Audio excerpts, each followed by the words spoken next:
Hi viewers, ఈరోజు సృష్టి fertility centre అనేది పెట్టి నమ్రతను ఒక పనికి మాలిన చెత్తముండ అది చేసిన దుర్మార్గాలు అన్నీ కాదండి. ఈరోజు ఏకంగా నార్త్ జోన్ డీసీపీ బయట పెట్టినటువంటి విషయాలు చూస్తుంటే ఫ్యూజులు ఎగిరిపోయినాయి నాకైతే.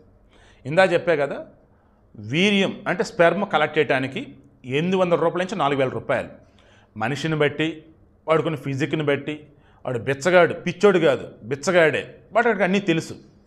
అలా ఏజ్ని బట్టి వాడుకుని బట్టి అలా డబ్బులు.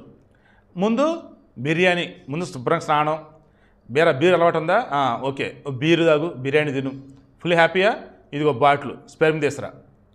సిగ్గుపడుతూ ఉంటే ఆ బ్లూ ఫిల్మ్ చూపించే స్పెర్మ్ తీసురా, లైక్ ఇలా మగవాళ్ళు. ఇక ఆడవాళ్ళు అయితే వీళ్ళ దగ్గర నుంచి రెగ్యులర్గా ఈ ఎగ్స్ అనేవి రిలీజ్ కాదు.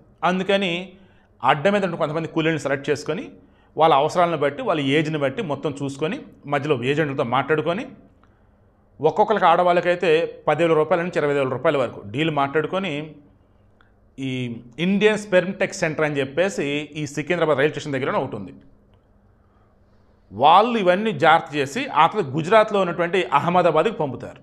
ఈ మధ్యలో ఈ సృష్టి ఫర్టిలిటీ సెంటర్ నమ్రత ఉందా, వీళ్ళతో డీలు.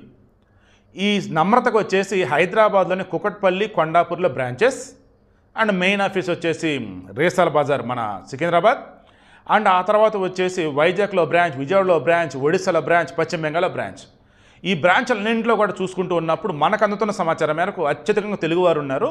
ఓవరాల్గా అన్నప్పుడు ఇక్కడ సృష్టి ఫర్టిలిటీ సెంటర్ దొరికినటువంటి డేటా చెక్ చేస్తే 200 మంది రిజిస్టర్ చేయించుకున్నారు. ఈ 200 మందిలో ఐవీఎఫ్ త్రూ రిజిస్టర్ చేయించుకున్న వాళ్ళు ఎంతమంది, సరగసి త్రూ రిజిస్టర్ చేయించుకున్న వాళ్ళు ఎంతమంది, టెస్ట్ ట్యూబ్ బేబీ రిజిస్టర్ చేసుకున్న వాళ్ళు ఎంతమంది, రెగ్యులర్ ట్రీట్మెంట్ రిజిస్టర్ చేసుకున్న వాళ్ళు ఎంతమంది అని చెప్పేసి డేటా తీస్తుంటే కొన్ని కరెక్ట్గా ఉన్నాయి, కొన్ని కరెక్ట్గా లేవు.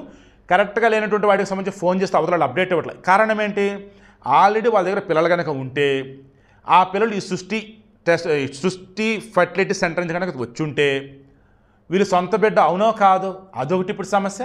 వీళ్ళు ఇప్పుడు సొంత బిడ్డ కాకపోతే ఆ బిడ్డని ఏం చేయాలి? సొంత బిడ్డ కనుక అయినట్టయితే ఆ బిడ్డ వచ్చేసి ఇద్దరు స్పెర్ము అండం ఇద్దరు వాళ్ళ అమ్మ నాన్నవేనా, లేదన్నప్పుడు బయట వేరే వాళ్ళియా?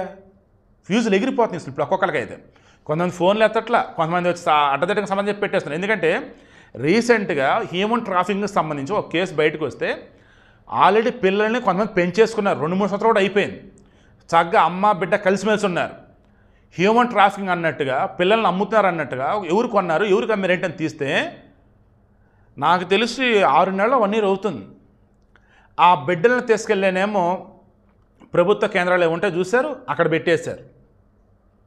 దెన్ అమ్మినోడు దొరుకున్నాడు, కొన్నోళ్ళు వచ్చేసి వాళ్ళు ఎక్కడున్నారేంటో తెలియదు, క్షమించాలి, కొనుక్కున్నోళ్ళు ఇప్పుడు పాప ఇక్కడ ఉన్నోళ్ళు, అమ్మినోళ్ళు ఎవరైతే ఉన్నారో వాళ్ళు ఎవరు ఏంటనేది తెలియదు.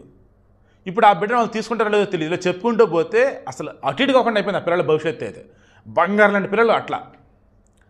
ఈ ఐవీఎఫ్, టెస్ట్ ట్యూబ్, ఈ సరోగసి అన్నప్పుడు ఏదో ఒకటి మాయ చేసి ఏదో హడావుడి చేసేసి ఆ బెచ్చగాలియో అడ్డ మీద కూలీలు ఏదో పెట్టి హడావుడి చేసేసారు.